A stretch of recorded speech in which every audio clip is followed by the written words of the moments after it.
Welcome.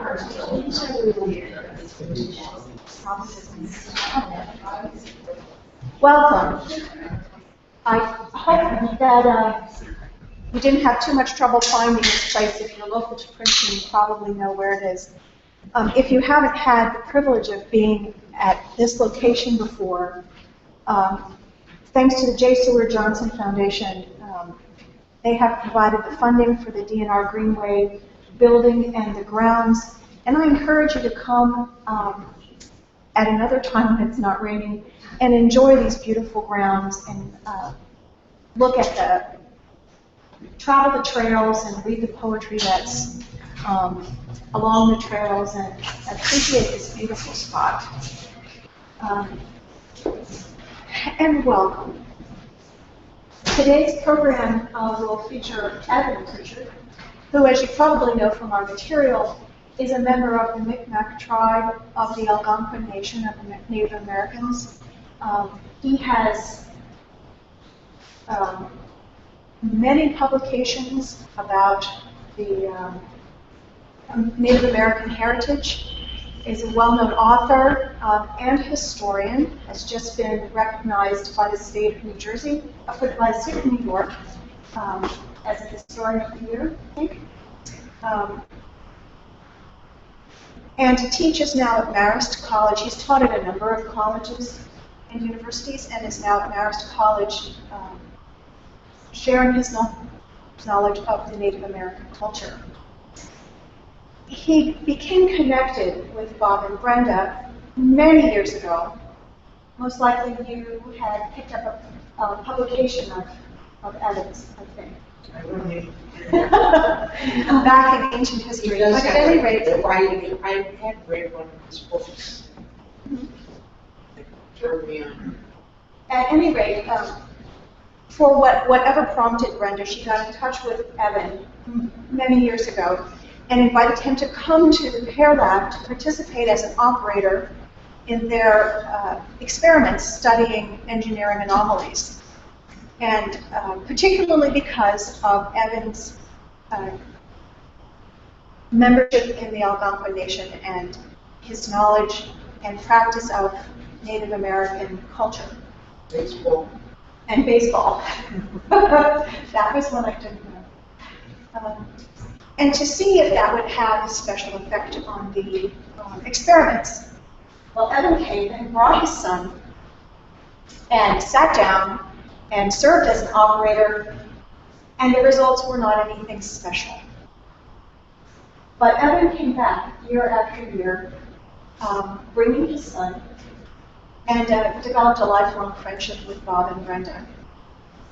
And so we are so pleased to welcome Evan here today. Thank you.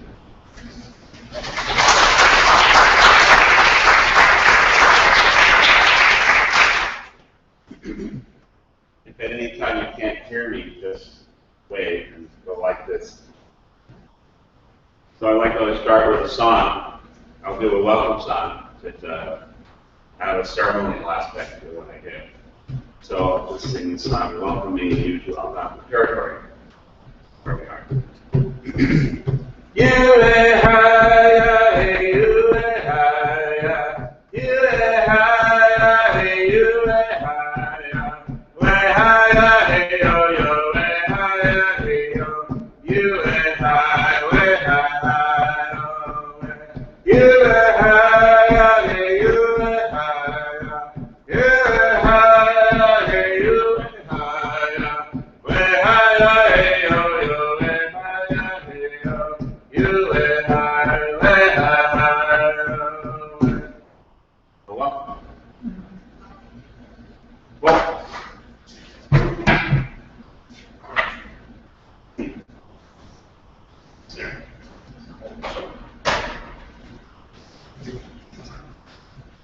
Well, I brought my flute, and I'm going to use it later on in a specific way.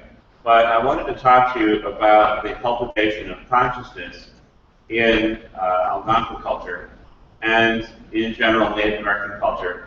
I myself, as you were told that Micmac descendant, the Micmacs are part of the Algonquin-speaking people, the Algonquin nations.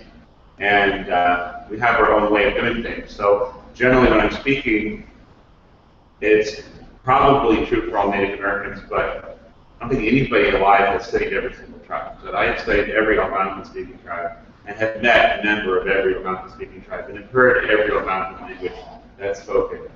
And so I can speak somewhat for that part of things. So just keep that in mind, because there may be, I should say, anomalies out there. But I'm going to talk about consciousness in that tradition and how it's cultivated, but also why it wasn't so hard to cultivate consciousness in the time of my ancestors, in the time before contact with whites, or let's say the rest of the world. Let's not use the word whites because that sounds somewhat prejudiced, but let's say about 1600, the entire world discovered our Algonquin territories. And 1607, in fact, some Huguenots came to Canada and settled very early on. And then there was the Philippe Muse from France came, and his son married a Micmac woman whose name was then called Marie Amarin Micmac. That was her official name. And of course, the Marie, suspiciously European, suspiciously Catholic, because the missionaries came at the same time. And they went to Chief Membertou, who was her uncle, I believe, and said, you know, we want to make you all Catholics. And he said, well, you know, why do we need a church? You know, God's everywhere. So long discussion, they couldn't seem to convince him that he needed to be Catholic. He didn't need to before, he was 100 years old. And they said, well, you know, there's this thing called Satan, it's the devil, and you have to be very concerned about this because he could attack you. He says, okay, what is this thing like? What's this person like? Well, it says, well, you know, he comes upon you very suddenly and not expecting, and he causes pain and then disappears. And so Membertou said, oh, like a mosquito. He said, yes, exactly like a mosquito. And Membertou looks at the missionary priest and says, where do you want to build this church? Because they explained that this particular kind of mosquito was eternal, could never be killed, and was, you know, very huge. And so he said, well, where do you want to build this church? So they had made an agreement, and I know the Pope's in the news a lot, but Membertou made a deal with the Pope, says, you know, we'll be Catholic as long as everything's in Micmac, we can have outside, you know, if there's any written material, it has to be in Micmac language. And we'll do our smudging and all our ceremonies at sweat lodges, in or outside of the church, and we'll be Catholics. Well, he needed a threshold, he needed that foothold, so he said yes. And he said that the Pope told my ancestor, as you probably figured, I'm talking about my family here, that as long as the next Pope approves, then it will continue.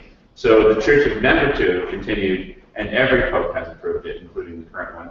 So there's still about 50% of our population is somehow associated with this Catholic Church, which isn't really Catholic. And so it comes down to this contact with whites. So Philippe Muse's son married Marie Amarin Micmac, who had obviously become Catholic. And that was the first person ever called a Micmac, because before that we were called Mi'kmaq and Mi'kmaq. And so Micmac was actually a French word meaning all mixed up. We have this that's in my lifetime changed. So that's no longer considered appropriate. Some people usually call me Micmac, it's okay. My name in Micmac is Abahamich, which means chipmunk. You can call me that. But what I've been interested in is reconstructing what our world was like before Marie Amarin Micmac met my great-great-great-great-great-grandfather, Philippe Muse II. And by the way, I look like him. I look exactly like him. And also look therefore like a lot of Micmacs. So if you're thinking, well, it doesn't look like it's people in movies, well, that's why, because they never made movies about my family. But I'm trying to reconstruct what life was like before this contact, and it was very different. It's so different, and the differences are phenomenally important, but it's hard to describe to people and convince people, because of course there were no cameras and film before then. And so it has to be reconstructed. One of the most interesting things I want to talk about today is consciousness, how consciousness was cultivated then, and why they were not incredibly elaborate techniques of cultivating consciousness. The reason why, I'll jump to the conclusion, that they didn't need that much help then. Why do we need help with all kinds of systems and techniques and workshops and sport, which I also give myself. But why do we need all this?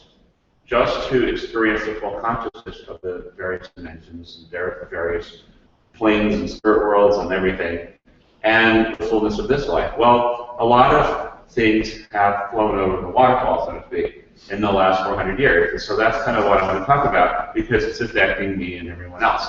I originally thought of a subtitle for this talk, The Battle for Our Brains. I think Brandon thought that was a little over the top. So I'm telling you now, battle for our brains. Well, why would there be a battle for our brains? Well, the planet is still filled with resources. And, originally, a lot of our native people have always been in defense of Mother Earth. It's part of our Earth-based philosophy, and defense of those resources for various selfish and altruistic reasons. And so for a long time, it was like we just felt like certain of these major international powers were seeing us as obstacles to, fully, reaping benefits for themselves from these resources. But now, I think it's also everyone is becoming like our native people and, from Micmacs, and seeing the value of these resources and wanting to preserve them, if you catch my drift. But I think that it's interesting that we're experiencing a phenomenal upswing in the amount of distraction, the amount of factors in our environment and in our lifestyles that make it difficult to concentrate. Because if we can't concentrate, we can't organize and actually prevent certain new changes from happening, which may or may not be beneficial to our health. So first of all, I want to talk about the good old ways. Okay, our Algonquin people, we never had yoga, per se. Yoga is great, and yoga is one of those things that, I won't go into all the detail if you're not interested, but there's various techniques to help one concentrate on the spirit world and to keep one's mind focused. Okay, if your mind is focused, then you're presumably more calm, and calmness leads to even more focus, and it's a beneficial, chain reaction.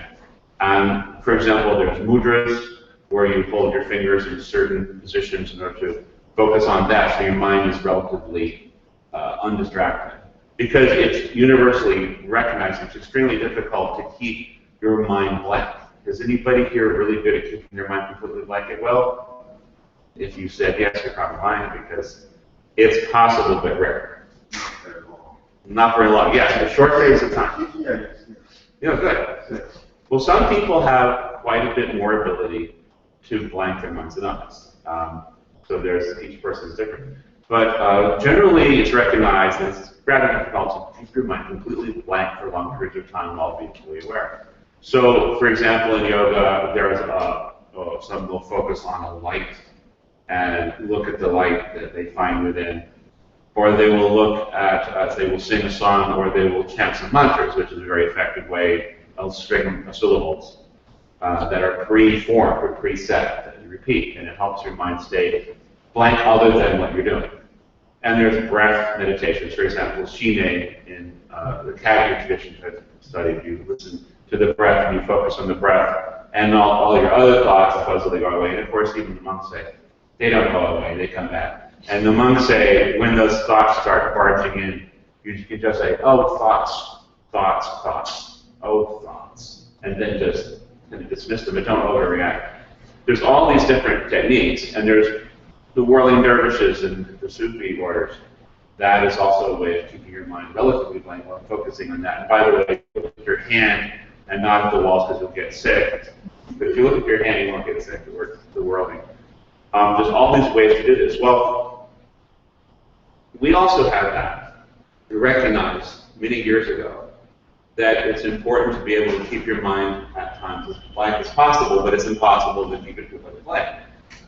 So we would go out, for example, in nature, which was We don't really have a word for nature, so I just want to back up a bit, talk about this word, because yes, it's great to go out in nature and contemplate a waterfall or a blade of grass or a rock or a mountain, look at clouds, except that there's no nature. What is nature? There's really no way to define it in Algonquin terms. There's no word for it in Algonquin because it didn't exist until the world showed up at our doorstep. Because if you're living outside, you are basically, you looking at yourself physically, it's an animal phenomenon. And there's animals there, and there's animals here, and where's the dividing line between you and the rest of this stuff? So we look at it differently. We don't use the word nature. That really only works if you're in an artificial environment. So we talk about Mother Earth, and that there is a spirit of Mother Earth that we can communicate with. And within this realm, there are elements such as earth, fire, and water, and there are elemental deities or figures. And the cosmology is quite full. There are many different kinds of various entities and helpers that one sees and prays to and communicates with. Specifically, interestingly enough, to ask permission to utilize the land, because there's a sense of ethics that Aristotle came up with in his little cubicle about how to be ethical with people, but he cut animals pretty much out of it, and trees he never even thought about. And he thought, well, the humans, what's different with humans is that we're rational and reasonable people, which is very arguable. Plus, he didn't ever interview any dolphins, whales, or cetaceans of any kind. And it's just one wonders where he gets these ideas. But our way would be to include nature, in other words, trees and animals, into our ethical constructs. And on our councils, often there is one person at least who is responsible for speaking up for the interests of animals and trees. So if we look at that, part of our interest in communicating with the entities such as land keepers or guardians, and with tree spirits and water spirits and fire, is to get permission to use them. Because that's part of the, the contractual promissory ethics of Algonquins includes a much bigger picture. And so if there was a reason not to dam up, Micmac River, you'd ask to climb that river, and you would get a message, okay, don't dam it up right now. So you don't. It's a different way. So when we communicate with nature, it's not nature. It's a whole sea of deities and entities who are, many of them are very sacred, that we can communicate with. Plus, there is an entity of Mother Earth.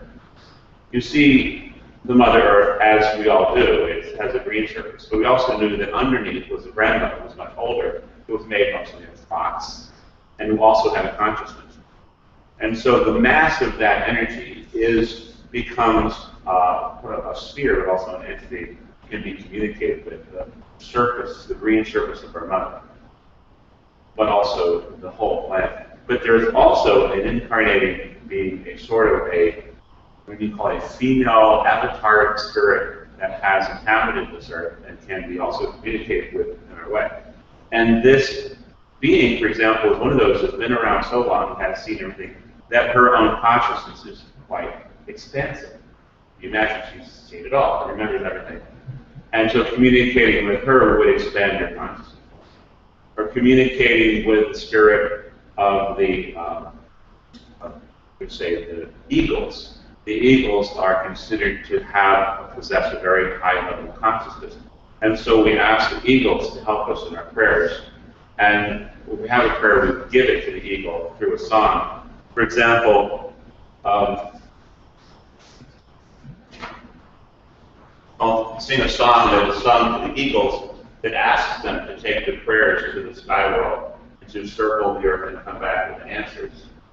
It's a day or 3 days. It goes like this. Yo-ho, yo-ho, yo-hunde. Yo-ho, yo-ho, yo-hunde. Yo-ho, yo-ho, yo-hunde. Yo-ho, yo-ho, yo-hunde. Hey, hey, Mr. Coco.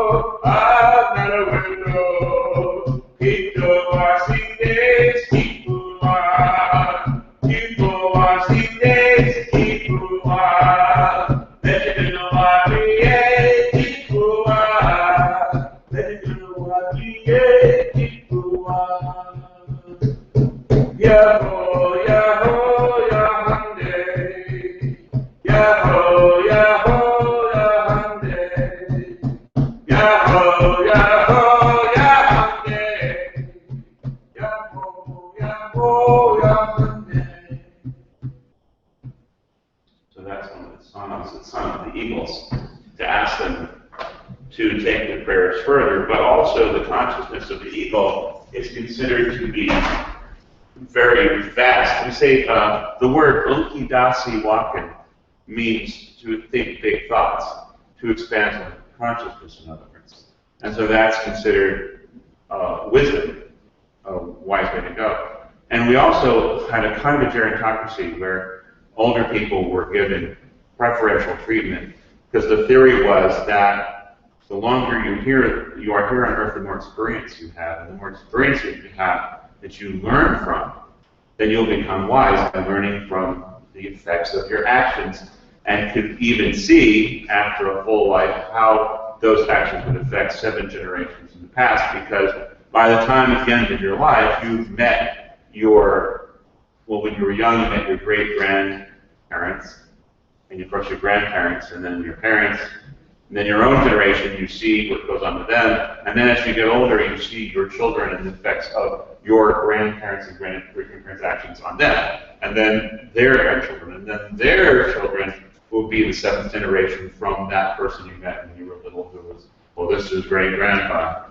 And you see how what he did affects your great-grandchildren. And then it's over, you have to leave. But it's 7 generations. And the idea is that we honor elders because they've experienced much more and have become wise. The only problem with that today is not everybody learns from their experiences anymore, apparently. People don't always necessarily become better in their judgment as they go through life. But I want to talk about that.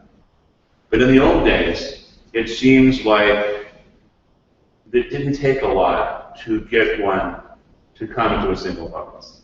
You could watch a waterfall. You go out and you see a waterfall and you look at a drop and fix on a drop of water at the very top, and you follow it all the way down if it's falling like a shower coming down. You can follow the waterfall and the drop all the way down, and it's a long ride. And by the time it hits the bottom, you're already in a hypnotic state. There's another to simply look at a tree, a very large tree with well practice, and to see how all life interconnects by imagining that tree as a model of the universe. And, Eunice Bowman Nelson was one of our great thinkers, not Scott, she died recently, but she said that there was a great tree in New York City that she was studying at NYU and with anthropology. But when she saw that tree, she had an epiphanical experience that this was how the universe was constructed, branches off of branches off of branches, and everything's totally interconnected, and that she was like a little twig. And so she changed her major and started studying cooperative living and became a follower of Gandhi. Not personally, I guess he was not the time he died, but she became a specialist in that.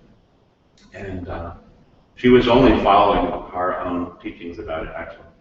So this is the kind of things that can happen to keep us single focused. A blade of grass can serve, or the sound of birds. But one of the things that we do definitely is to have music. For example, I'll take this flute, I'll pull it out, and if I play it, I'm improvising, which means that I'll actually be riding into a state of consciousness where you could call channeling, whatever, going to the west, you say, and just tapping into some music and having it come out as it will, then I won't know where it's going, and you won't know where it's going. But if you follow that in your mind, then that'll lead you to what some people call randomity, or randomness, where your mind has to be pretty much ready for anything, which is another idea in Micmac, being to be a tool of the Creator, is that you're ready for anything. Just wait for that moment. So I want you to close your eyes for a moment. And again, the object is to free your mind of all thoughts except least possible denominator, which in this case would be the shape of a melody. Okay, so just attach your mind only to the sound and nothing else, and so that you become relatively blank.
See how long you can stay thinking only about that music.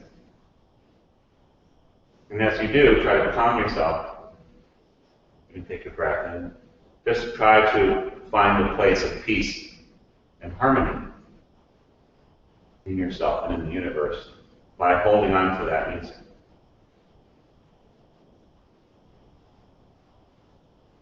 You can open your eyes. We know that at certain times it's harder to do this than at other times, right? There are moments when all you need is that sound of that melody, and you're there, and you're in the zone, and you're relaxed and yet focused, which is an optimal state. But what goes wrong is a lot of the new things that have happened have affected us, and I want to talk about that too, is that we look at some of the problems of society today. A lot of them have to do with technologies that affect us involuntarily no matter where we live. So we want to back up from the question is, how do we cultivate our consciousness today? To back up and say, well, why is it harder today? And what things are voluntary? And perhaps there are some things that we can change. So I want to talk about the difference between modern day influences and how it was 400 years ago, because I think you'll find that that many of these factors are interfering with our ability to concentrate. And why is that? And what's the cost of that? Well, it might be everything. From an Algonquin perspective, I believe that consciousness really is our most important possession.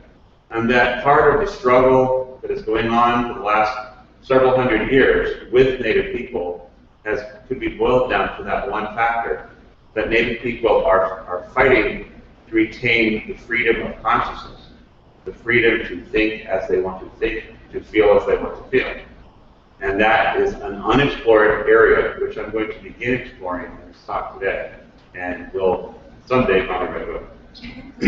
I might even call it the battle for our brains if I feel like it. But by the way, this discussion about people who want to control your facial expressions. Has anyone had this experience? And I just thought of it as a good way to just get into this. Because to me, I kind of make a rule, like if I'm approaching somebody and they want to control my facial expressions, I generally try to move away from them. Don't roll your eyes to heaven. You look angry, stop that. Does anybody ever have that? You know what I'm talking about? You have it, right? Yeah. Okay. How does that make you feel? Angry. Uh-huh. Yeah. Do you want to get away from that person? Yeah, and it makes me feel intruded. Uh-huh. Yeah. Because I used to have people always tell me to smile. I thought, if I wanted to smile, I'd smile. So leave it alone. Do you have any Native ancestry? No, I don't think so. Not that I know. Oh, anyway, and you raised your hand too. Yeah. So what kind of control, what kind of issues it come? Well, it feels like an negation, and non-acceptance of me, and it's like being forced to toe a line that is not mine in that moment. So what did they complain about? Was it an angry expression or rolling your eyes to heaven? Rolling eyes and oh yeah, you're smiling. Yeah. Yeah. Or a smirk like you laugh when they don't want you to. So think about that. This is a freedom of your consciousness, really, to express itself. And if you promise not to do that, then you're in trouble for the rest of your life, because every time you smile or you roll your eyes, you're violating your agreement with people. So this happened to me the other day, so I thought I'd share that. But I think there's more and more of this. But I also wanted to talk about the chemistry in our lives. For example, our people fasted on a regular basis. When you fast for a long period of time under supervision of an elder, then what happens is the allergens over 7 days, what science says, completely are removed from your system. Those which are causing fogginess and making it difficult to concentrate. A lot of those are could be caused by allergies, and so they create the allergens. And fasting gradually, gets rid of them. In the first 2 days, may be very painful and difficult because there's toxins being in it. But then you go into like this bliss zone for a while where you're very happy and joyful. And then there's this day of incredible clarity where everything is perfectly obvious. And then you really start to get hungry after a while, and then you kind of lose the charm. But what's important is, in terms of what is affecting our consciousness, there's these toxins and allergens that we had some of them. So I would say, and I've come to the conclusion, that fasting is the #1 Native American, at least Algonquin, technique for attaining higher states or expanded states of awareness. Okay, so if the question ever comes up, well, what do you have to say? How do I cultivate consciousness? Well, the serious answer is fasting. It's done all the time, and it's done with intention, not just for health benefits, but for expanding and purifying your consciousness so that you see and think more clearly and can sustain a thought longer than 10 seconds. And you say, well, isn't that for health? Well, in our view, in the Algonquin view, there's not a division between consciousness expansion of your inner mind and your physical strength and clarity of purpose and purity. So the two go together. So if you want to purify your body, you purify your mind. If you want to purify your mind, purify your body. Because in Micmac, there's a word called tuk, which means the body-mind continuum. We never had a problem with that. So you want to do both. If you want to, let's say, heal and get that crummy stuff out of your mind, you get it out of your body at the same time. So that's fasting. So again, the side of it is the allergens go bye-bye and you feel much clearer. Also, what you're putting into your body in terms of clean food. So you think about what people ate 400 years ago. The official beverage of the Micmac people was water, and more water, and then you got tired of that, you put herbs, healing herbs for flavor and for medical purposes into boiling water, you drink it, and you feel great. And it's preventative. Our HMO was not get sick. Just don't get sick. And it's still the best policy. Just don't get sick. Okay, now I know we travel and we're exposed to unusual things. Travel came to us. The world came to the mountains and gave us all these diseases. And we used different herbs. We had to figure out how to use different herbs to try to heal, for example, smallpox. And there's a town called Wanakwe, which we passed on the way here. People call it Wanaku or something stupid, but it's Wanakwe, which means the sassafras. And that is good for your skin. We used it in various ways to try to combat some of these European diseases. So that's part of it. The clean foods we ate, drinking the water, which didn't have some of the stuff in it that our rivers have in it. But also, the PCBs, which cause genetic mutations, we didn't have that. But we had clean water in the tea. And in terms of food, we ate a lot of meat, but we also ate an enormous amount of plants, curled straight out of the ground. And they were organic, believe it or not, because you didn't have GMOs. It's a whole other thing. But while we're talking about GMOs, there's always going to be a dispute as to the details because some people want there to be confusion about GMOs. But there's something called Bt toxins. The word means Bacillus thuringiensis, we call it Bt toxins, and it's from dirt, and it's something that they put in the plants now to kill bugs while the farmers are growing them. It's a natural toxin from the dirt, but it's still very harmful. It harms your body. It causes, apparently, and again, I'm on camera, so I'm going to be very vague. You know what I'm saying? Is that it's in the blood of, I think it was a Quebec study where they did blood tests on pregnant women, and 89%, I think, showed up with this Bt toxin, which goes right into the baby. And so we need to know this. And I'm not saying that all the research is done. I'm just saying that we know that there's a problem there. Okay? It's suggested that it's caused perhaps by some of these, those actual Bt toxins being deliberately put into GMO plants. But that's, of course, I'm not a doctor. But something to think about. In our day, 400 years ago, they didn't have GMO. So you didn't have to worry about the some of the leaky gut or whatever. So it's just a presumption that there's a link between the two. Now, talking about more things that we're all subjected to involuntarily, which is going to be my point, is that a lot of GMOs you'll be exposed to involuntarily. You have no way of knowing. And Vermont, God bless them, they've been fighting this and got a labeling law so that GMOs had to tell you how wonderful it was if you're going to have GMOs in your food. And GMO companies didn't like that. And so now we're trying to make a new law to undermine the Vermont law about labeling. So that's a little bit about that. Another thing is the preservatives. And MSG is one you all know about. We associate it with the Chinese. And you know, this is their way of taking over, right? They've been working on it for 50 years. Monosodium glutamate can make some people quite hyper, so they can't concentrate. It can make people feel kind of cold and detached when they don't want to be. It can be, people have a panic attack sometimes with MSG. Always ask not to have MSG in your food, but sometimes it can happen and you don't know, so it would be involuntary. But there are other preservatives that we're exposed to without knowing it. So talking about sugar, sugar is in most of our food, and most of you know that sugar can trigger a variety of mood swings. And it seems to me that the slower burning sugars are easier to handle in terms of maintaining a high degree of consciousness and focus. And it would be good to have very little sugars, but in fact you can't avoid fructose, for example. It's impossible, but some of these processed sugars, they just burn too fast and they throw you off balance and create mood swings.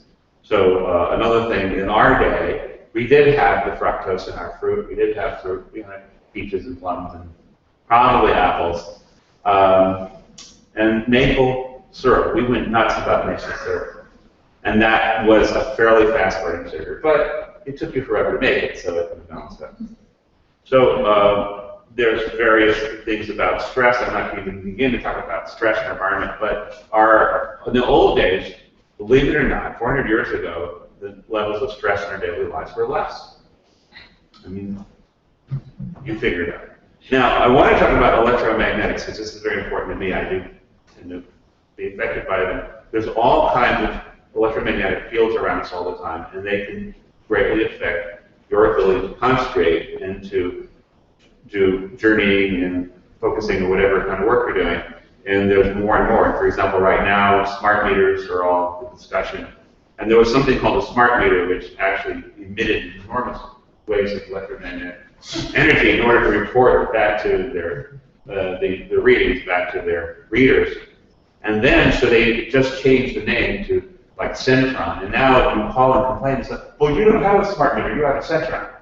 Because they took away the thing called smart meter, and they could basically, to me, it looks like they just changed the name. But I don't know. But there's a lot of people have been complaining about the effects of Centrons or smart meters. Yeah. What's a smart meter? Can you define it? Yeah, I haven't really heard that much.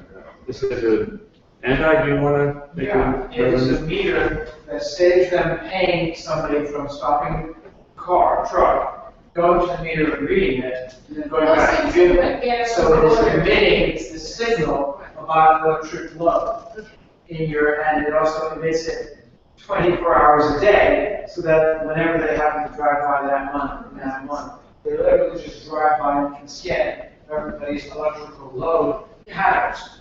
So it's a lot of useful information, but a massive amount of electromagnetic field frequency creating, and it uses the entire electrical wiring system of the house as its antenna. So you are in it. So your house becomes a transmitter. You're in that transmitter. And Diane and I both attended some hearings in New York on this with some noted speakers and complaining about how this has affected their own work and their lives. And some even state-employed experts and scientists have had to move because of smart meters being installed without their knowledge. It's generally installed without knowledge, at least in New York. And I have one, and I didn't even know. And again, I went through that politely. I said, I have a smart meter. I said, no, you don't. You have a sensor. That's not a smart meter. That's the smart meter. They don't call it that. So if you can go to a hearing, there are various laws in each state concerning the control of smart meters. There are a few states where you can actually have the right to pay to have it removed from your house. In most states, you could not remove it for any amount of money. And there's a lot of laws, a lot of hearings, a lot of fighting over this, so you should know about it. But a lot of leading scientists who need their consciousness in order to do their work have had to move suddenly. There was no way they could get away from it. Anyway, a whole other stuff. But talking about pharmaceuticals, we didn't really have the pharmaceutical drugs, but we had herbs for every imaginable thing. And my Aunt Helen, the herbalist, I wrote a book with her. Aunt Helen's the herb book. And she had 80 herbs just in her yard that we identified as being medicinal and based a whole book on that. And each herb had several different possible uses as treatments. And so you have 80, it's probably on the average 2 or 3 different applications. And also you have the leaves and the roots and so forth. So our dense parts of the leaf, but also each particular herb might actually be applied to several different diseases and symptoms. And so out of 80, you might have almost 200 different problems could be solved by herbs. And so she would just make teas out of most of them. You can make tinctures, just eat them off the ground. There's all these things you can do. So it's a huge field. And I grew up eating herbs rather than medicinals. And I'm still here. Not that I'm so healthy, but it's definitely had an effect. And of course, this is a growing field of growing awareness. There are some plants obviously associated psychotropically, and we don't really go there. That's not really a big Micmac pursuit. We generally just, try to fast, and we don't use any psychotropics in our tradition. But also, that if some plant has that much effect on your spiritual awareness, and there's something we were talking about, DMT, by the way. We were talking about the experiments, why a Native American might have a different effect on engineering randomity is possibly because of DMT, and that Stephen Larson and other people have done some random, and again, maybe casual studies, and seem to see that Native people tend to have a greater amount of DMT chemical in the brain, leading them to have more crossover between their dream experiences and their waking state. And I believe this is true of myself, but I probably have more of it, but unfortunately I could not prove it in the lab. But there's something to this.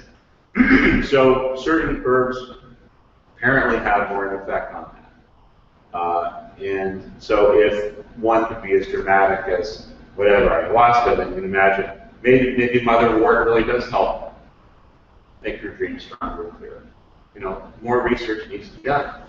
So we always use herbs. We never use any other kind of medicines, and we use them in use various bandages, poultices, whatnot with herbs, as well as eating them. And so you can burn them and get the benefits from certain herbs by burning them, some by eating them, some by smoking them, the pipes such as tobacco, and some by various other means mentioned. So about drinking, we didn't have alcohol.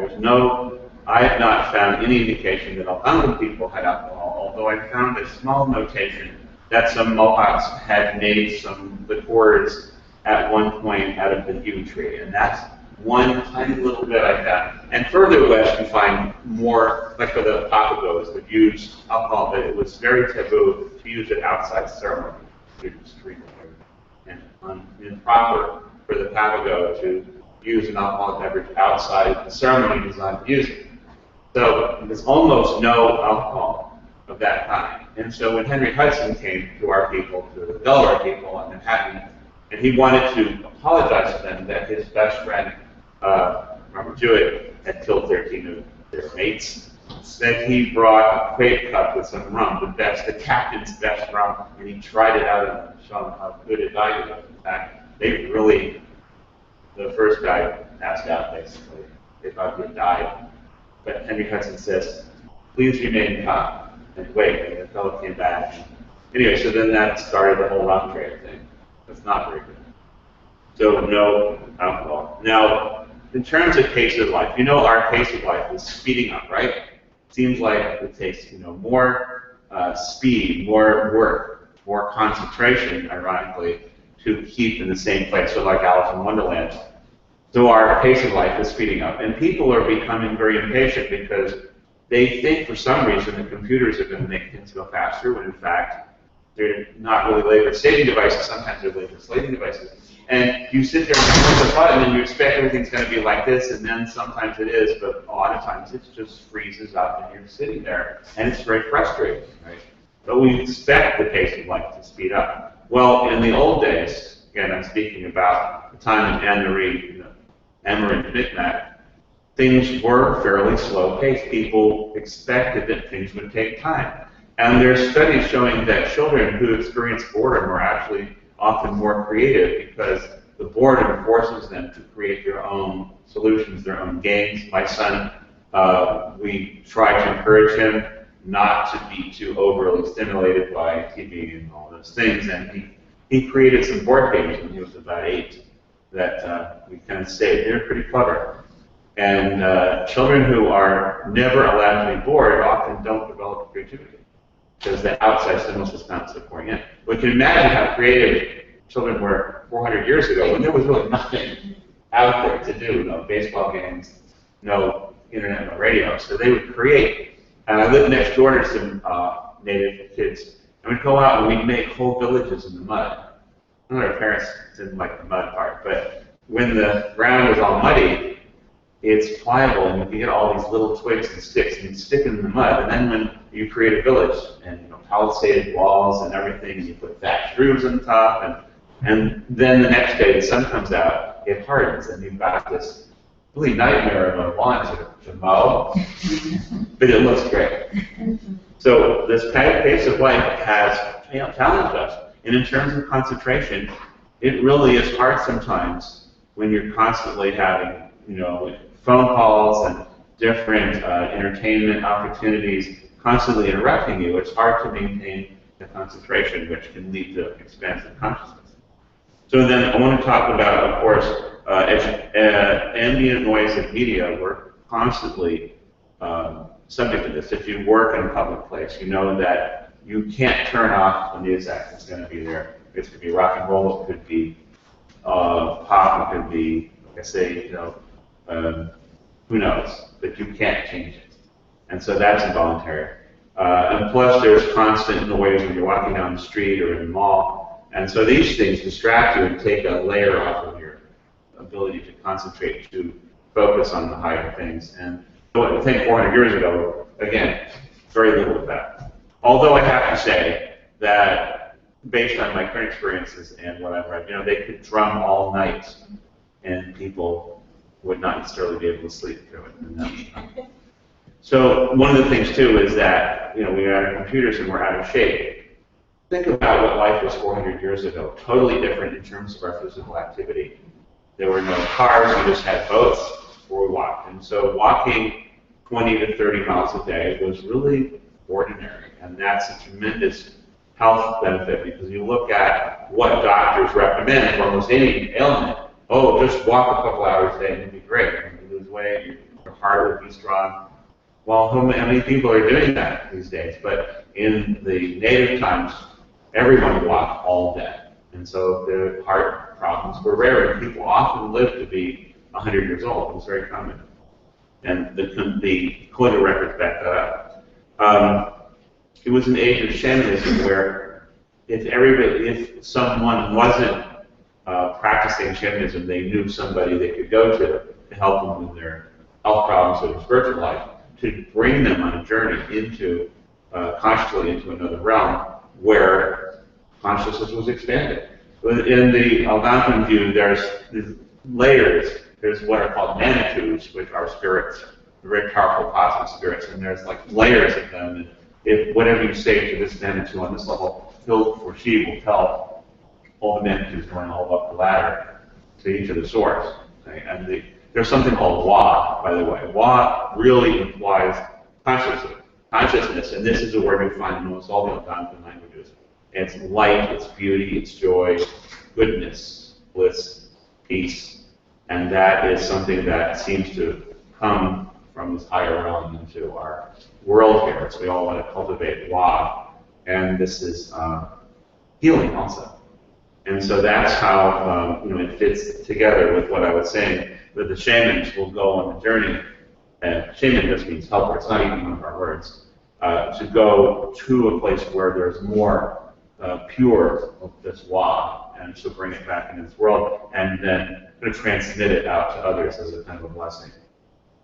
Now, one of the things about the difference is that in the old days, being quiet and still was considered to be good behavior. It's a good idea to be able to be still. And yet, in our society, there are times when it seems like you feel embarrassed if you're not talking and you're not doing, you're not engaging. There's almost a taboo against being still. One of the things, too, of course, I wrote a book called Nowhere for Time. I'm talking about the nature of time, but also the word, the way we speak about time.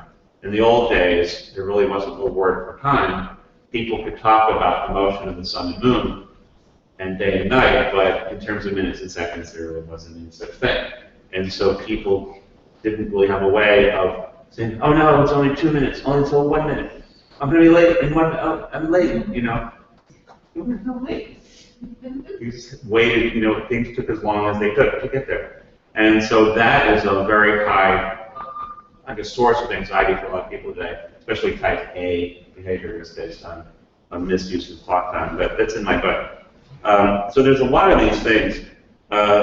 People built circles of trust around themselves so that they had a network of people that they could rely on and speak truthfully to and be spoken to truthfully to work together. And of course now that would be part of like a council fire as well, for the village would make their decisions together. And today you see more and more of like this global government where the people at the top of that government couldn't possibly even talk to if they wanted to, and they probably wouldn't want to. And there's no trust, there's no way to build trust. It's too big a system. And the Algonquin view is to keep things local so that everyone has access to whoever is in charge, if even there is somebody in charge. And the idea was when Europeans were very surprised because they would call chiefs the king, thinking that the chief must be like a king, because that's what they're familiar with. And yet, if this chief or king would die, they'd expect the whole government to fall apart. Instead, in fact, the government could just keep going. And they would say, how can you people keep functioning so well when we just killed your chief? Because, well, we didn't need him. We govern ourselves. We're fine. So it was very surprising. So I just want to quickly go over a couple of different things, and then we'll take a break, right? And then we'll discuss, and I hope there are any questions you have there, and then we'll come back for more discussion about this whole phenomenon. Whatever happened to consciousness, whatever happened to that peacefulness that our ancestors had, and is it really voluntary? And can we make it voluntary? How do we do that? So I think it's time for a break, right? No? All right, and then we'll come back and I'll talk some more, and then we'll have question and discussion, okay? I'll go over to that table. Thank you.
It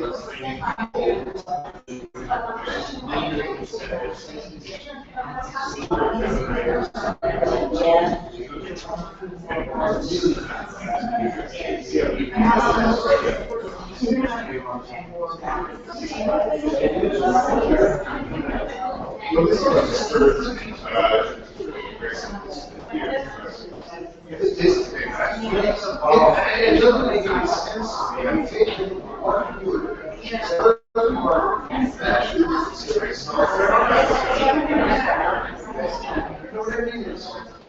there means that you get a bank here, and you just decide where something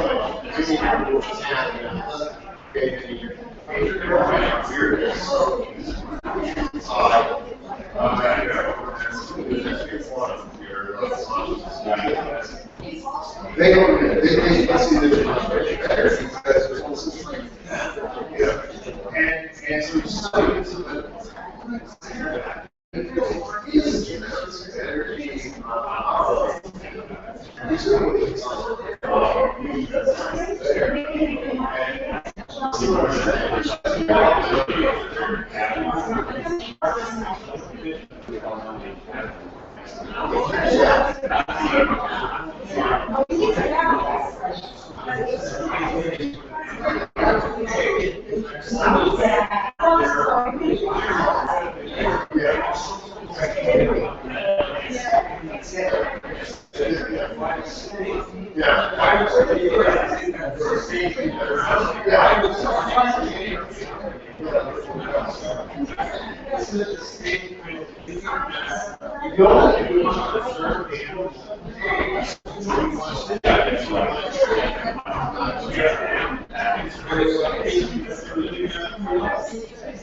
And so this reminds I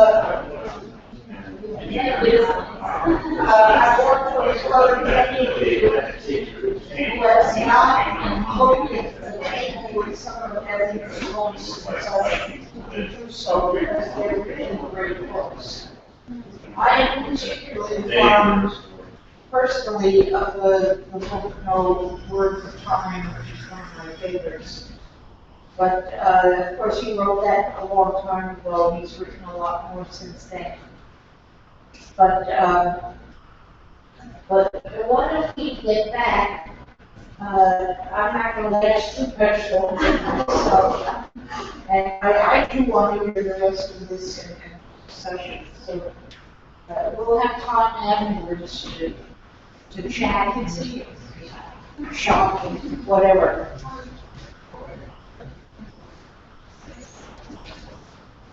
Okay, well, I'll wait for everybody.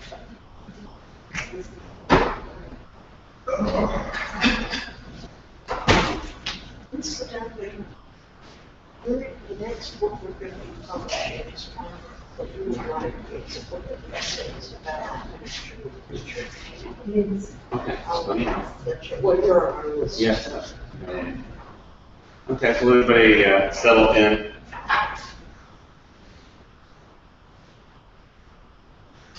So I want you to think for a moment about what you really know about your own culture and who you really are, and how that might have been spun or changed. And you think about, what are the oral traditions that you grew up with, and of course, how much of it is really oral and how much of it is been published, and possibly even changed a little bit, or even, let's say, distorted. And what's interesting is that, I feel that, like, I have a book, Stories of the Sacred, where I go back to the earliest published versions of our native stories. And I don't even really know how much they've been changed, but according to the historians, they sat down with the elder who only knew it from oral tradition and spoke it, and they wrote it down. To presumably hope that the first person to write it down didn't change it their own way, but it does happen. But you think about, in European history, how things have changed so much, and they get written and rewritten, and people see political power and change them. Do we really know what the real oral traditions are? And what happened to all the women? There was a story about, the Wampanoags and the so-called first Thanksgiving, and they heard the pilgrims doing target practice, so they came over to see if they were really shooting at people or what, and they were shooting at wooden ducks and whatnot. And so they said, well, they looked at what they were eating. They said, well, that's, this is really not very good what you're eating, so why don't you come over and have food with us? So they asked him over, and then they came over to discuss these important matters, and only the men came. And they said, where are your women? And the pilgrim said, well, you asked us to bring our leaders over, and our leaders were, of course, all men. And the Wampanoag didn't understand. He said, what do you mean? We must have women leaders, surely. And they said, no, we don't have any. Because the men do a fine job by themselves.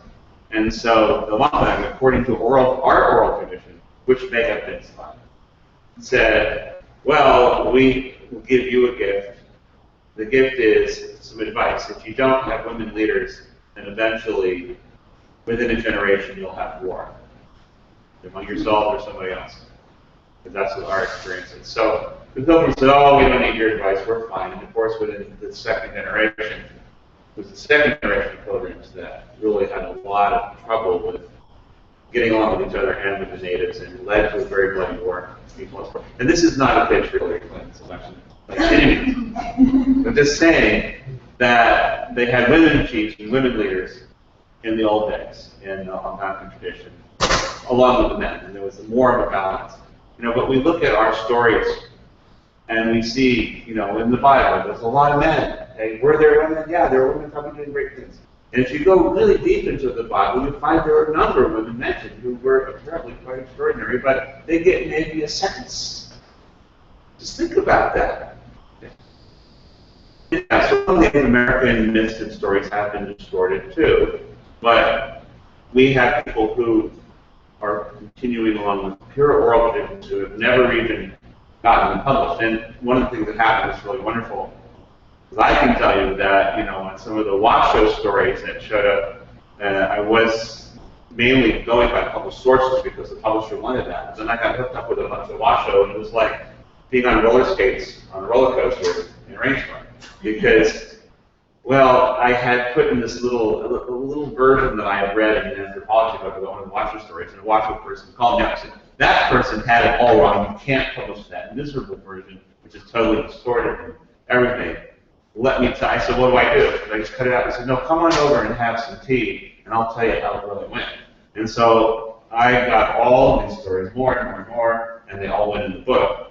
First time ever published, and as far as I'm concerned, I didn't spin it. It was right what they said. And there's some powerful stuff. What happens? Things from those stories that most people might feel uncomfortable with, and that's how you know it's irrelevant.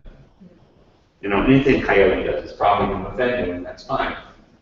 So we ask ourselves, it's like, in terms of our lifestyle, how much of our food is being distorted that we don't know about? How much of our water is distorted in some way? How much of the media is distorted? We don't really know. Have you ever been at an incident of some importance and then gone home and read the paper the next morning? Almost. How many people have ever had this experience? Brenda? Okay, what did you find? Wasn't the same thing. It's never. I didn't recognize it. Yeah. I don't know if that personally happened to me with long ago with an interview someone had with me who about the Highlands, protecting the Highlands, and the guy just ended up putting basically, well, Sierra Club's doing crap on the Highlands, and and it's a very weird story. I don't want to get into it too deeply, but it was actually sort of set up by someone who wanted to home the chapter director in New Jersey. But yeah, it's one of those stories. I came across a story yesterday. I was doing research for another talk on the Peekskill riots, and I found a wonderful, horrible example of media distortion. So Paul Robeson went to a World Conference for Peace in Paris, and it was sponsored somewhat with cooperation with the USSR, and this is in 1949. And so he gave this wonderful speech about world peace and all need together. And then somebody got a transcript, supposedly, of this talk by Paul Robeson, the famous black activist, in 1949. Same time that Jackie Robinson was just allowed to play baseball, speaking of baseball. And somebody fed a transcript of the speech to the AP wire, basically just trashing the United States and saying we're all a bunch of evil capitalists and everybody should be communists. So guess what happened when he comes back to the United States? He goes to a concert at Peekskill, and there's a major riot, and they can't even conduct the concert. So then they reschedule that, and then they have the concert with union workers, hundreds of union workers, arm in arm, blocking the KKK and all these other attackers, so they could do the concert. But then on the way home, hundreds of people driving in their cars were attacked, and hundreds were injured. It was one of the most influential riots in American history. It was race and anti-communist. And so he never said those things. He had performed before, and people were just kind of fighting their time, saying, well, he's black, maybe he's communist, maybe he's not, but we're going to let him sing. And then all of a sudden, there was a riot. And so it's just, nobody knew, but he didn't say any of those things. But that's now been proven historically that that somebody got in there and convinced the AP wire to publish this really amazingly awful transcript. So think about that. But again, compare the way we live today with the way it was before, where you could pretty much know the source of information that somebody was telling you. Maybe it's your grandfather, maybe it's your, the elder in town, and then you had the right to question him and say, how do you know that? Because that was customary to say, how do you know that? Were you there? It was a common expression. Were you there? Did you see it with your own eyes? And then, of course, you'd be expected to be able to answer truthfully. Say, well, no, actually, I wasn't there, but my brother was there, and he sits down on his body, and he said this, and I believe him. So you always kind of knew exactly where stuff was coming from. In the academic world, which I'm a part of, we're supposed to be very careful about that, and everything we say is supposed to have a source that's well documented. In fact, sometimes that gets distorted as well, as you know. So we try, we all try. But that's something I wanted to mention over. I also wanted to talk about the difference between productivity and profit. I think that people today are confused because they are not thinking this is a totally different thing. 400 years ago, when my ancestor, Marie Micmac, she would probably make probably 2 or 3 baskets in a day without much trouble, because if you ever seen Indian Native American basket makers, they've been doing the same basket a lot, and they're incredibly fast. But they can also vary each basket. She might have made 4 pots in a day. She might have, made 2 wigwams in a day. I've done it myself. They don't take that much time. But there's a sense of satisfaction in making your own clothes, making your own food, your bread, the things that you can make even today. We don't make our own homes. Some people do. And have you ever built a home? Yes. See, and he's proud of it, right? You feel good? Great, because it's just as obviously there. No, it's not. It's either there or it's not. Not the same. So that's productivity in the pure sense, right? You're creating something, it's creativity. But in terms of profit, some people who maybe make a lot of profit without actually ever creating anything, it's possible. There are people who do this. And you think, well, what at the end of their life, how do they feel? Well, from my hearsay, it's not always that great. I always feel so happy about having all this money and ability and never actually having accomplished anything. And so they come to me, it was totally penniless, and say, oh, I wish I was like you. No, you don't. But there's something about, because I write prolifically, a lot of books, but there is something very satisfying to me about finishing a book, that nothing else even comes close. And so we think about profits and productivity the same. No, they're not the same at all. Our ancestors had no profits. There was no money. You couldn't accumulate very much. It would just start to stink. Imagine like we're in a fishing village in Nova Scotia where Anne Marie Micmac was. And what can you do? You can have fish and more fish and more fish, and then you pile it up and what happens? It rots and it gets really stinky. So we couldn't really have that kind of wealth. And our chiefs would be powerful like Nemberton, who was her uncle. And he would be very powerful, and his esteem was built by giving away. That's how he became famous and powerful and well-esteemed, and everybody wanted to be mentored to because he would give so much away. He had very little of nothing in his life. So that was status in the face. So think about that and how good that feels and how that kind of joy could open up you to consciousness in every respect. Now, one of the things that also affects us is air pollution, and this is an ongoing problem for our society. You think about when you're breathing in the fumes from, say, the Jersey Turnpike or something, it can shut down a lot of your mental abilities. In air pollution, there's a tremendous amount of mineral content, some of which is toxic, and they find that trees absorb a lot of that for us. If they have trees that are right beside the roadway, and then if they cut down the trees and they analyze what's in the trees, they find high degrees of these minerals that are toxic to the trees, and yet up to a certain point, the tree just sucks it all in for us, so that we can have clean air. And ultimately, if it's too much, the tree dies, and they analyze it, and there's all kinds of heavy minerals in there.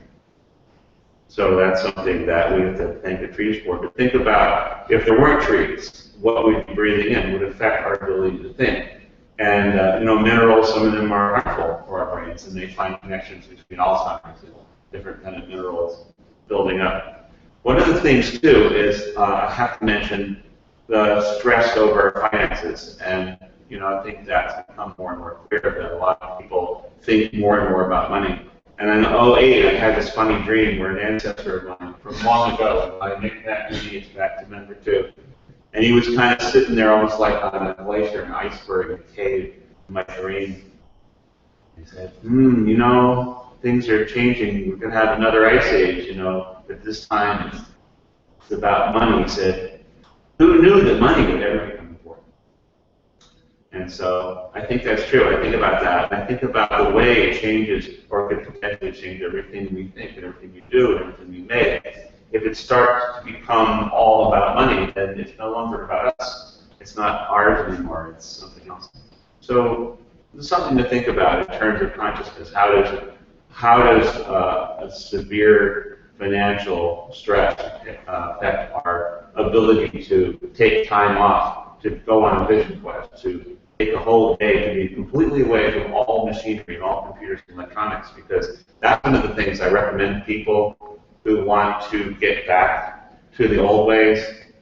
I say, can you spend an entire day completely away from, without touching or seeing any electronic devices, even watches, one whole day? And of course, 20 years ago, people would just say, yeah, I can do that. Yeah, I can do that. I have a little place or something.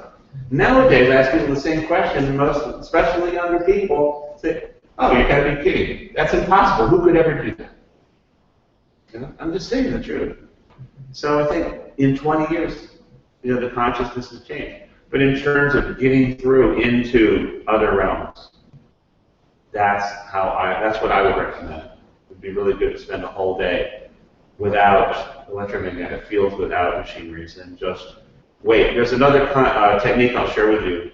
It's in Nowhere for Time, about being the tool of the Creator, Algonquin, and to sit there or stand there and wait for a message, because it's not necessarily channeling, but we believe we get spiritual instructions from some spiritual light. Each humanity, the great spirit, is very intelligent because it's everywhere in the universe, and it created the universe in a way through other beings, and this is pretty amazing stuff.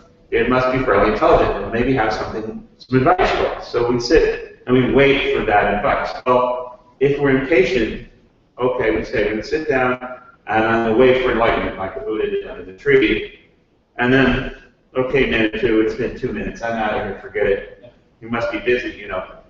Like, it doesn't work that way. You can't tell them what to do and what time schedule to do it. So here's another way. If you sit and you wait for that instruction to come to you, and you decide that you're going to sit there until it comes, and you're not going to go anywhere, do anything, or eat anything, or watch anything, or even read anything until that message comes. And it might be just to go and mow your lawn, or to put up some prayer ribbons, or whatever. But it's amazing what happens, because sometimes you have to wait hours, and sometimes it's like that. But when you get it, unless it's jumping off the brakes, and that's the wrong source, check your sources. But this is a really powerful technique. And what it is that you are fully conscious, but you're not just knee-jerking into do. You're not knee-jerking into anything. You're in a state of peace and calm. Now, I was thinking about what's the best equivalent, because you're fully alert, fully aware, ready at any second. And I thought, what about good old Jackie Robinson, right? He played shortstop for a while, right? The second short. And think how he would be with, I guess, who was in the National League, the big hitter? I was saying American leaguers, but say, you know, it would be blanking out. But a big 400, 400 average hitter at the plate. You think Jackie Robinson's going to be like this? No, he's going to be really fully aware, fully ready, not knowing what the ball is going to come. They might wait the whole game for that hitter to hit him the ball, but you know he's going to be ready the entire game. And that's how to expand your consciousness in this way, in an interactive way with the spirit world, is to think about Jackie Robinson at shortstop. I was thinking Hank Greenberg, but he's wrong league, but standing there, fully ready, and waiting for those instructions, and when you get them, that impulse to, oh, wait, okay, if I did this, that would really be great, it would help my life and lots of other people. And that's how it is, and then you jump. So that's how I see it. So these are some of the things that I wanted to talk about that are different now than they were in the time of my ancestor. And I believe that all of these things affect our ability to concentrate and affect our ability to keep our minds still and clear. Because the foundation of Algonquin spirituality really is a peaceful mind. Because without that, you have no foundation. Once you have a peaceful mind, then you're open to new ideas. You're open to daring ideas. And you're open to love and to joy and to creativity and to all the things that the spiritual life brings. Because remember I talked about wa. Wa is, of course, only syllable. It's a root word for peace, love, joy, happiness, creativity, goodness. And we see it as being out there and yet everywhere. The river of life is filled with this white light of wa. And so, unless you're peaceful and open, it's hard to allow more of that into you. But if you're peaceful and open, then it just flows into you naturally and makes you stronger and more healthy and gives you ideas and creativity. And so those are the benefits, some of the benefits of the spiritual life. So that's kind of where I want to end this up in terms of the consciousness, how to cultivate consciousness. The peaceful mind, the still mind, is the foundation for all the things that Algonquin people strive for, basically.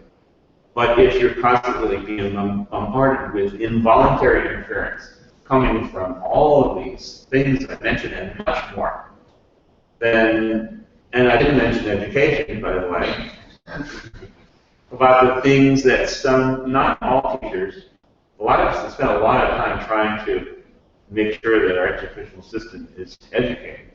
But, occasionally we come across those who are maybe not up to it, who are using rhetorical devices rather than speaking the truth. And these can cause damage long term. We think about all the things I mentioned, and what they do is they make it difficult to calm down and to focus on one thing, perhaps a blade of grass, the sound of a flute, a waterfall, a tree, a cloud. In the old days, that was easy. And what happened was that because it was easy, then all these other gifts would come.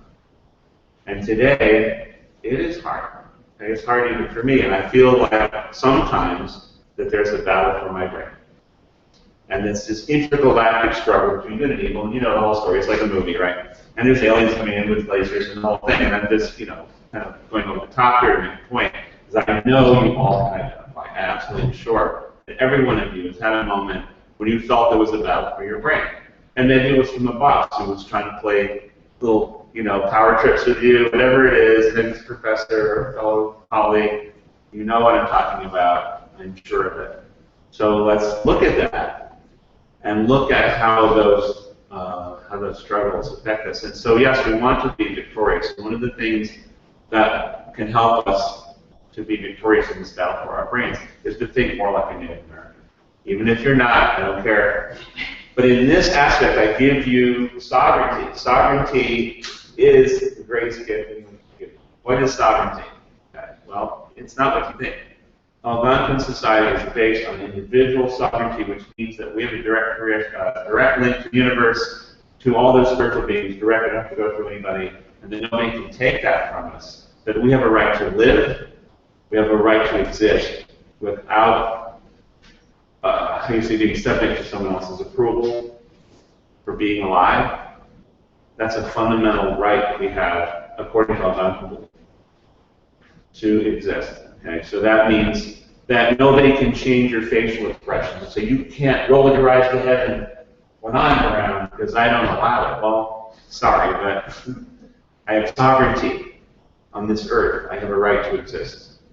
Okay. And from that sovereignty, then people get together and they discuss challenges to their sovereignty, which in the old days would be, a foreign invading tribe coming over the hill, and they're going to be in 5 minutes, and let's do something. And so then they decide to exchange their bits of their sovereignty in exchange for the teamwork and the benefits of the group.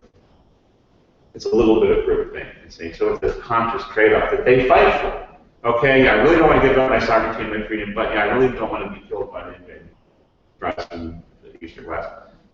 So that's a conscious decision, and it builds into a government. Okay, so we still have that right. The sovereignty of any nation is built on the accumulated sovereignty of all its members. And that's supposed to be how we're supposed to live, and our Constitution suggests such. However, now there's these other factors that challenge that sovereignty. Challenge the sovereignty of even the whole, the challenge the sovereignty of a state, which is supposed to be sovereign within a larger group. So we can address all these things, because all of them affect your ability to have a spiritual life in a funny sort of way. You say, oh, I'll worry about that, I'm spiritual, I don't have to get involved in politics, right?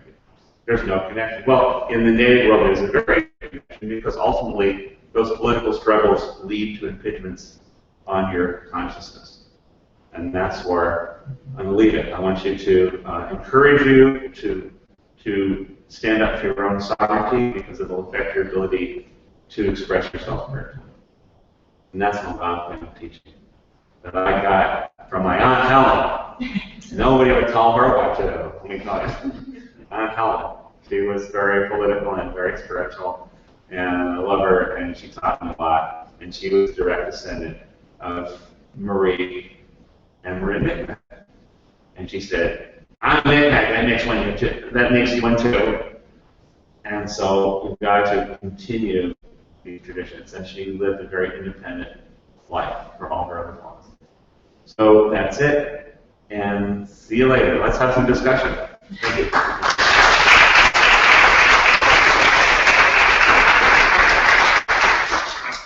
So maybe comments, yeah.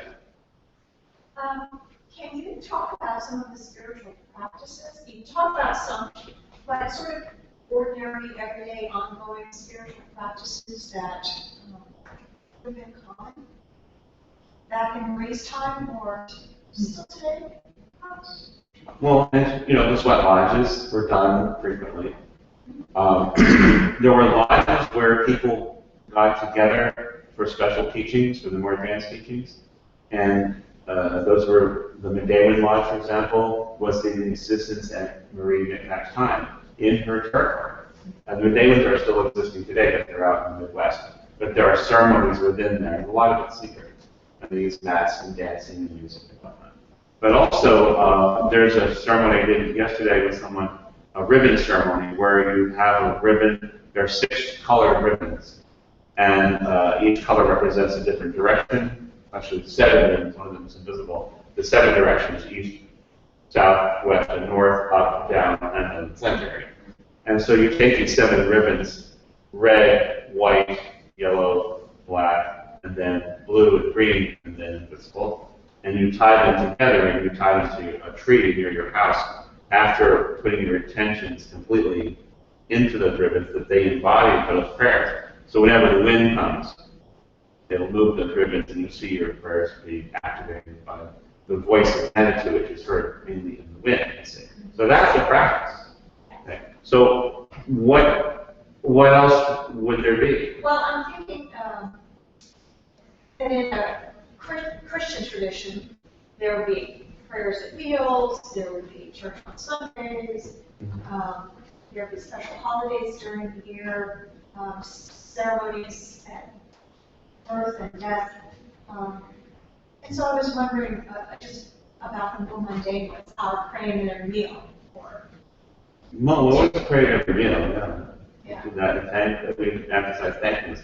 And I like to tell the story about practice in terms of holidays. There aren't many holidays because they have no calendars. And we would say every day is Sunday. So 365 Sundays, 365 holy days in a year. But I'll tell you a funny story that I've told many times, so I think you'll enjoy it. That my great-grandmother had a milligan, was in her house in Old Orchard, Maine, which is Micmac territory in Poughkeepsie. And she came home from work, and there were all these Native Americans, about 29 of them, in her kitchen, in the regalia, whatever. And said, oh, excuse me, she said. She's very polite. Excuse me. And they kind of looked at her with disinterest. She said, can I help you? And they looked at her with more disinterest. They said, no, not really. We don't really need help. She says, well, excuse me, this is my kitchen. This is my house. Why, are you hungry? No, we're not hungry. You don't need your food. I said, well, I want to know why you're here. She said, ma'am, do you know what day it is? She said, yes, it's June 20th. It was like 1890s. So what? I said, well, you know, tomorrow is. She said, what? It's the 21st. I said, yeah, that's the solstice. That's the longest day of the year.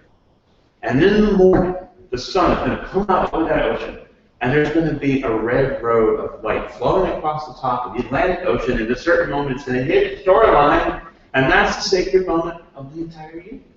Right? She said, yes. Okay, yeah, pretty good. So we're going to go down there, and we're going to jump in that water when it's red, the moment it hits the shoreline, and we're going to wash ourselves with that sacred water that's filled with the light of the Creator. Red is the sacred water. And we're not going to get sick for an entire year. You wouldn't want us to get sick, would you? Well, of course not. Okay, so you're in my house. Well, it's well, your husband, you know, he invited us over. So she's always wait for him to come home. Let me tell you. So she waited for him to come home, and he came home. She says, what's all this with all these people in her room here? And he says, well, you know, last winter I was hunting out in northern Maine. It was a blizzard, and I built an igloo, but then they came and they said, you know, better you stay with us, and you just pass the bodies and just come on in, and we'll take care of you and get you through the storm. And so he said, not thinking, he said to all of these Passamaquoddies, well, this is really great. Thanks for your hospitality. If you're ever in town, just drop on by. Well, they did. Just like that. And he told this story to Hattie Milliken, his wife, Milliken Muir, and she's like, oh, well, okay, I guess they should have told me how, you know. So anyway, they ran down the next morning, and got as early as they could, and they looked all over. There wasn't a trace of any of these 29 Native Americans. There was not even a footprint. They had cleaned up everything. And so they ran down to the beach to try to catch them, and they were already gone by the time that they arrived. With, again, no trace of them, but they apparently went. And apparently it was a yearly thing. And it's now in history books, this incident and similar incidents that have been reported in some of our efforts. And it apparently was the spot that all the natives in Maine decided was the best spot. Or maybe because of all this kind of alignment. So that's the holiday part. That moment when the red road of light hits the shoreline is the sacred holy moment of the year. And also, that's practice. Okay. So a lot of them aren't well known, that may be specific to their world, which would not necessarily relate directly to ours. But you can still see at dawn, you can see over some lakes and some oceans and rivers, you can still see the red road flowing across. But that's symbolic in a way of the great Catholic life that we should all be following. The right way to go. So I'll leave you with that. Is there any comments or questions from anyone else? Or there are other daily practices, but just, you know, I'm not sure where to begin. I sort of imagine that life, particularly 400 years ago among the Native Americans, would just include the spiritual much more ordinarily than we clearly do now. And some of it, you know, a lot of it's very dramatic, involving natural forces and things, and it's hard to, if we're outside of nature too much, if we're indoors too much, it's hard to even understand some of the things that they did. But there were a lot of practices every day, and like giving tobacco every time you cross the river, offer tobacco to the water every single time you cross the river, to want to thank the water, but also to appease the water spirits so they won't pull you under, you know, things that we don't even think much about. Yeah. How did you learn about your tribe? Was it mostly verbal? Are there any written history? I know some tribes in Mexico have a lot of writings. How did you learn about other tribes? A lot of ways. Well, I learned a lot from Aunt Helen and from my old elders in my family. I like that story I learned from my Aunt Kay. And learned a lot from there weren't hardly any books when I was growing up on Micmac.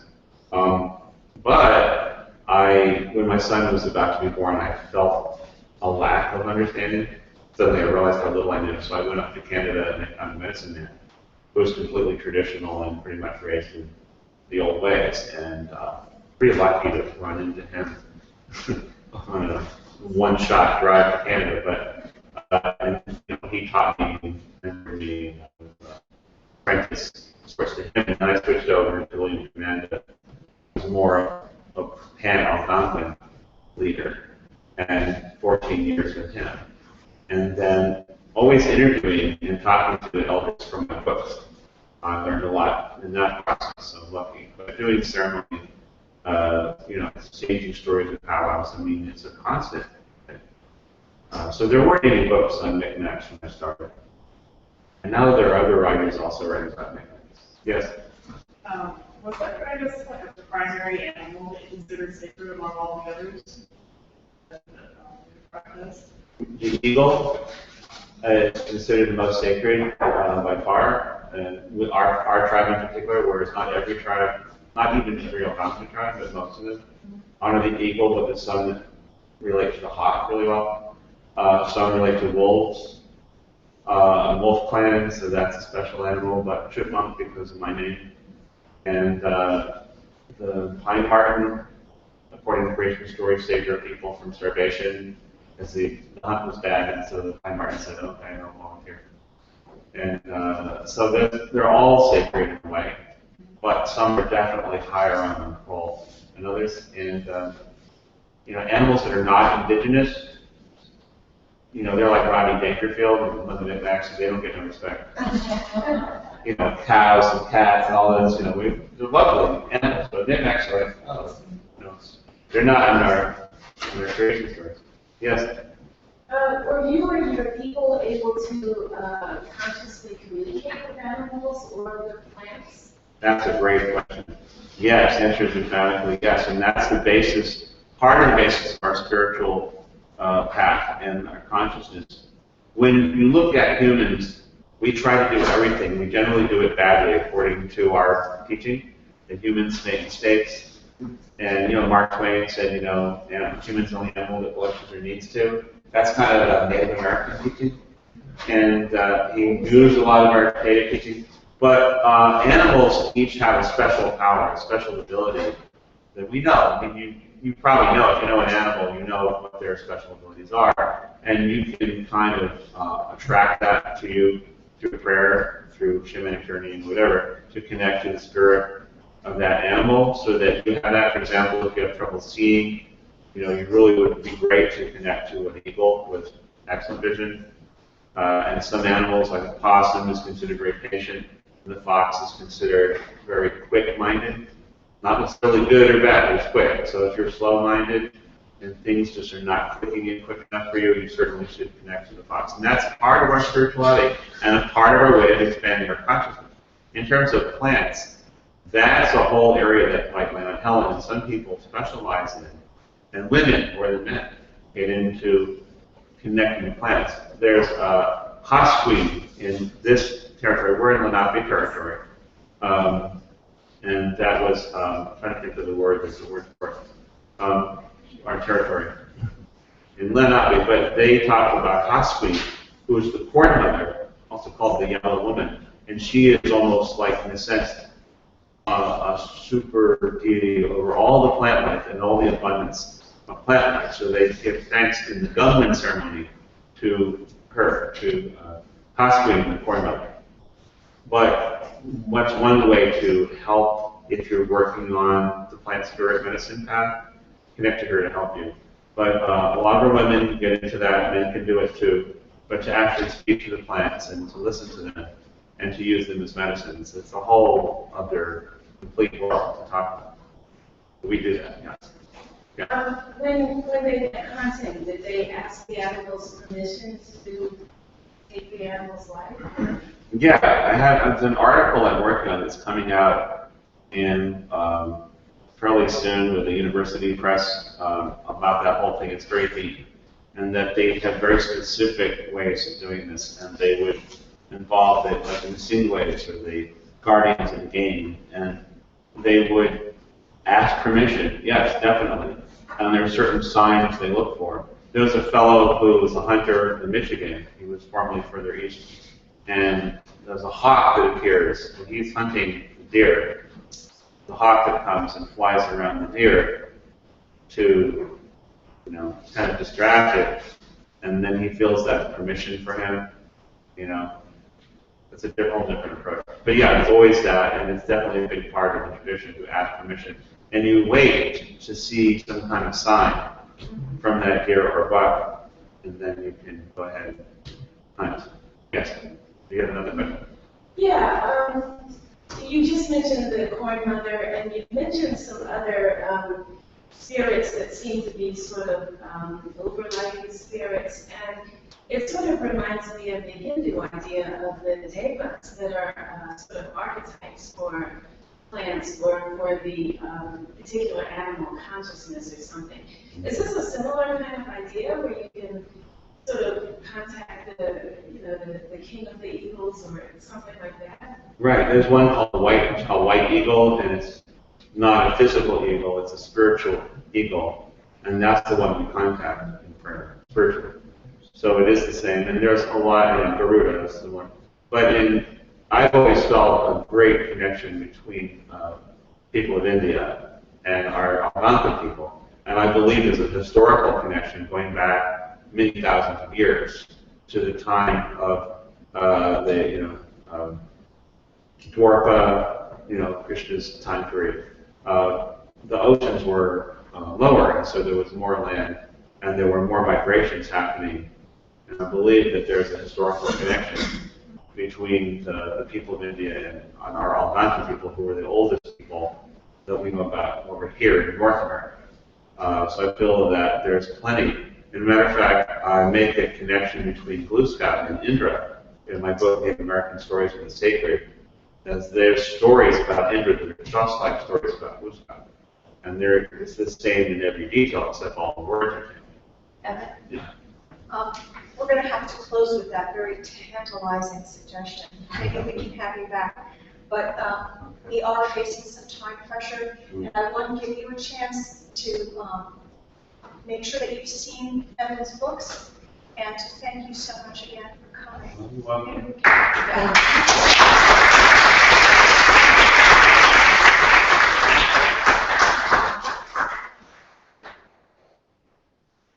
So I'll go to the book table and hope to thank questions. And